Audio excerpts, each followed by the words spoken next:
கொஞ்ச நேரம் கொடுக்குறோம். நீங்க சொல்றதெல்லாம் எனக்கு புரியுது மேடம். அது வந்து மூளையை பாதிக்குது.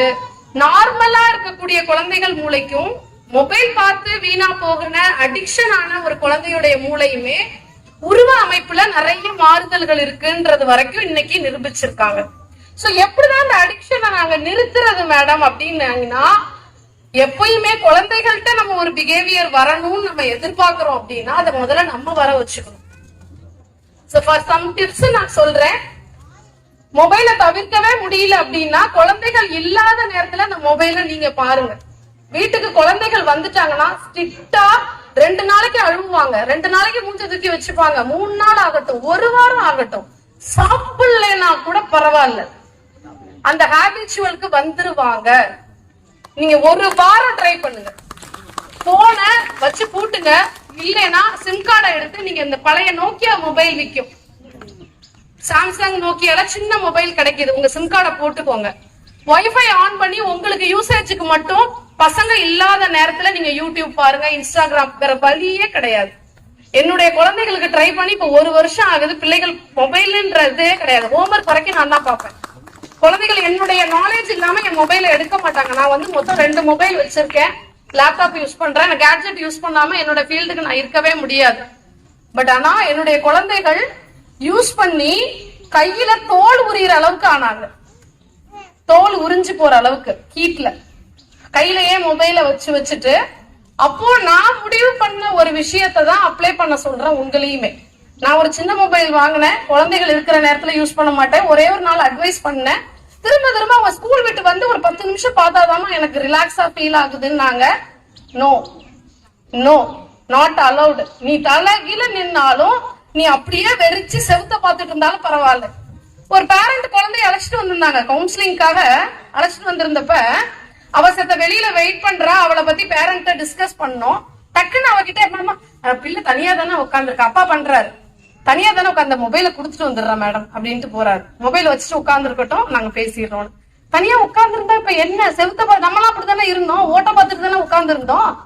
ஓட்ட பார்த்துட்டு சிந்தனை பண்ணது தானே இன்னைக்கு நான் பேச்சாளரா இருக்கேன். எவ்வளவோ விஷயங்கள், இந்த ராணி குமுதம் அத்தனை புக்ஸ் இருக்கும், குடும்ப மலர்ல நான் படிச்சேன். 6th ஸ்டாண்டர்ட் 8th இன்னைக்கு ஃபேமிலி கவுன்சிலரா இருக்கேன். எதனாலனா அப்ப படிச்ச விஷயங்கள், பதிஞ்ச விஷயங்கள் தான். அப்ப வீட்டுல என்னென்ன புக்கு கிடைக்குதோ எடுத்து படிக்கணும்னு தோணும். ஏன்னா போர் அடிக்குது. இன்னைக்கு குழந்தைகளுக்கு போர் அடிக்கிறதுக்கே நம்ம விடுறது இல்ல. சோ பேரண்ட்ஸ், நீங்க முதல்ல உங்களுடைய பிஹேவியரை சேஞ்ச் பண்ணா மட்டும்தான் குழந்தைகள் மாறுவாங்க. சரியா?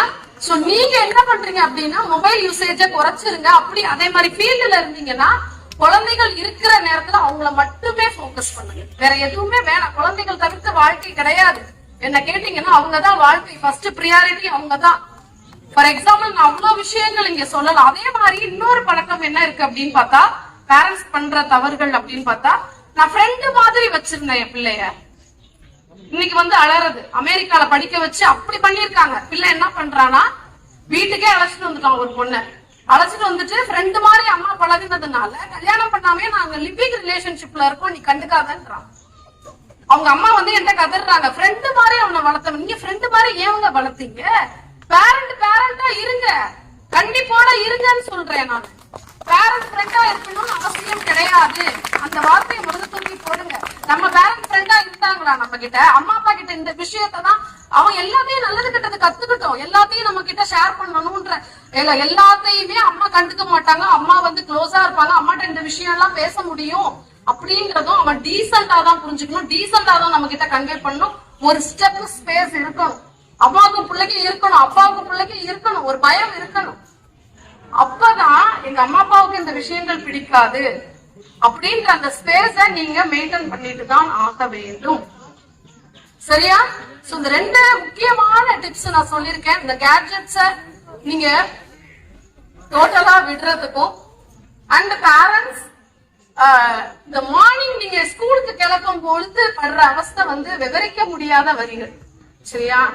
அதை பொறுத்த வரைக்கும் நான் முக்கியமா இதெல்லாம் சின்ன சின்ன விஷயம் தானேன்னு நினைப்பீங்க. நானுமே அதை எக்ஸ்பீரியன்ஸ் பண்ணிட்டு தான் வந்திருக்கேன் ஆஸ் அ பேரண்டா.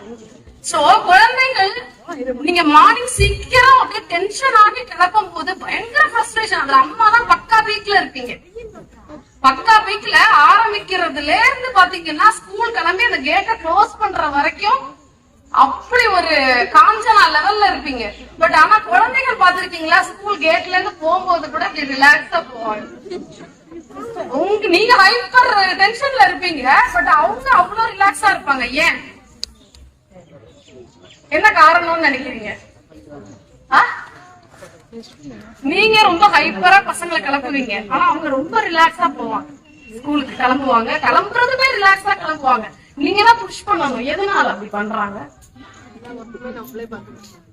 எல்லாருக்குமே நம்ம பார்த்து கொடுக்குறோம், அதுல டென்ஷன் ஆயிடுறோம். சரியா? இனிமே கொஞ்சம் ரிலாக்ஸாவே கிளப்புங்கன்னு சொல்லுங்க.